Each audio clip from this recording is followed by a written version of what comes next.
Dari tangan-tangan inilah, benih GSJA ditanam oleh para misionaris yang datang bukan dengan fasilitas besar, tetapi dengan hati yang penuh panggilan. Pada tahun 1941, Badan Misi Indonesia Battle Zandi mendapat pengakuan resmi dari pemerintah Hindia Belanda.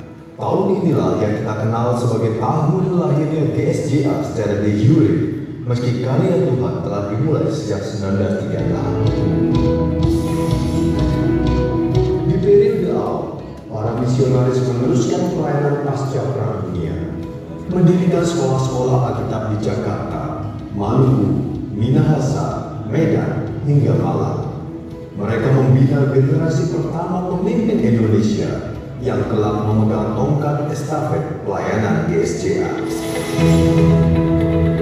Memasuki periode pertumbuhan, GSJA menyebar ke berbagai pulau. Gereja bertambah, pelayan Injil bertambah, pelayanan berkembang. Departemen-departemen dan pekabaran Injil dibentuk, termasuk penerbitan buku dan pelayanan radio. Pemimpin-pemimpin muda diperlengkapi. Banyak yang kemudian menjadi tokoh nasional dan internasional. Di masa ini pula muncul CWS, Charismatic Worship Service, model ibadah yang menginspirasi banyak gereja Pentakosta karismatik di Indonesia. Memasuki periode pemantapan, GSJA menghadapi tantangan, krisis, pandemi, dan dinamika internal. Namun Tuhan memelihara. GSJA menjadi lebih matang, memberi ruang bagi kepemimpinan perempuan, bergabung dalam aras nasional, mengembangkan pelayanan departemen-departemen, mengakreditasi sekolah-sekolah teologi, dan mulai mengutus misionaris ke berbagai suku dan bangsa. 85 tahun telah berlalu. Ada masa-masa emas, ada masa-masa kelam, namun satu hal pasti, Tuhan tetap setia. Dan kini, dengan iman yang sama, GSJA terus memandang ke depan. Kemuliaan yang lebih besar Tuhan janjikan untuk menjadi GSJA terdepan. GSJA terdepan bukanlah menjadi organisasi gereja terbesar, tetapi menjadi gereja terdepan dalam melaksanakan amanat agung Tuhan.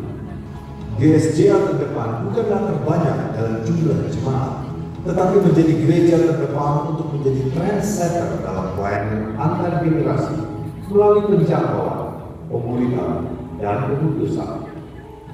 GSJA terdepan bukan hanya memiliki banyak pelayanan Injil, tetapi menjadi terdepan dalam berkontribusi untuk mengembangkan pelayanan pada dunia dengan cara baru yang dinamis dan kreatif.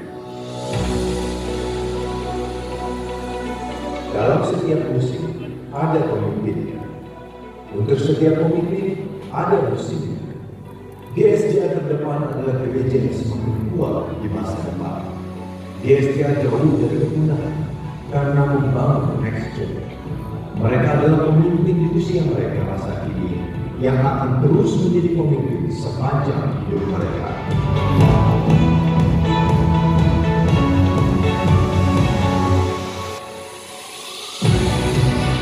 Gereja setempat adalah jantung GSJA. Untuk menjadi GSJA terdepan, kita membutuhkan budaya pemaparan berjenjang. Gereja media berfungsi membina gereja-gereja di sekitarnya. Demikian pula para hamba Tuhan yang senior memberikan bimbingan sehingga sama-sama bertumbuh. GSJA juga bergerak menuju gereja sel yang menjangkau, memuridkan, dan memutus melalui komunitas kecil yang hidup setiap hari. Sebuah gereja yang bertumbuh karena murid-murid yang terus bertambah. Sebagai organisasi, GSJA dipanggil untuk berdampak, bukan hanya di dalam, tetapi juga bagi tubuh Kristus di Indonesia dan dunia.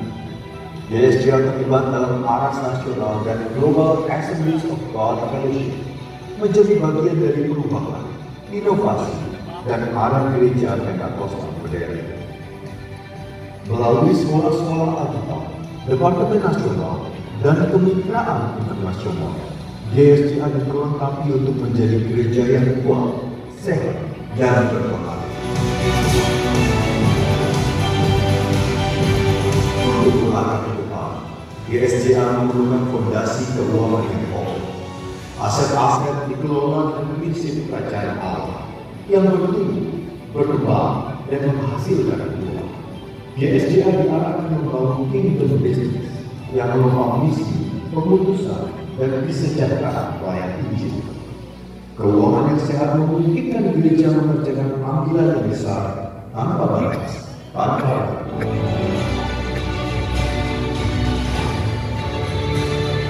Inilah GSJA ke depan.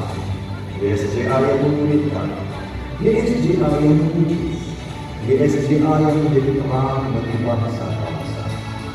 Dari 85 tahun yang sudah berlalu menuju kemuliaan yang lebih besar.